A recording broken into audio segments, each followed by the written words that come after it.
Ibaratnya akal itu kan penunjuk jalan, pengantar kita. Tapi dibawa dia ke ruang rapat, kacau rapat jadinya. Untuk mengantarkan ke dalil, lalu dia dilibatkan menjadi dalil. Akhirnya kacau dalil. Oleh sebab itu disinilah letaknya kekeliruan tawaif Islamiyah yang nisbat kepada Islam, karena mereka mensyaratkan wahyu itu mesti menyesuaikan dengan akal. Dan kalau kita Ahlus Sunnah enggak, akal mesti menyesuaikan dengan Al-Quran dan Sunnah. Segala akal yang tidak sesuai dengan Al-Quran Sunnah wajib ditolak.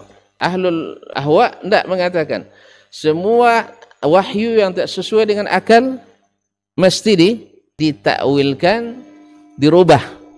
Sama aja nolak. Atau ditafwid, dikosongkan, tidak punya makna sama sekali, berarti sia-sia. Takwil dengan tafwid ini jinayah. Ini kriminal terhadap ayat Al-Quran dan hadis Nabi SAW. Yang satu dikosongkan maknanya, sehingga Allah bicara tanpa makna. Ditukar maknanya. Allah inginkan begini, dalam tafsirnya ada hadis Nabi begini, tapi kita ganti dengan makna yang harus menyesuaikan dengan akal. Maka kebalikannya, Ahlus Sunnah wal Jamaah, akal mesti mengikut wahyu, menyesuaikan dengan wahyu. Bila akal tak sesuai, akal harus tahu diri. Antum nak ke dokter spesialis, nanya ke tukang taksi, sopir taksi. Karena dia yang tahu, dia yang punya map Google-nya. Di mana dokter spesialis itu? Dia tunjukkan. Lalu sampai ke tempat itu. Apakah dia ikut dengan dokter? Tidak boleh ikut. Setelah dia dokter kasih obat, lalu tengok, mana obatnya Pak? Dia bilang salah nih Pak. Antum ikut dokter apa ikut sopir taksi?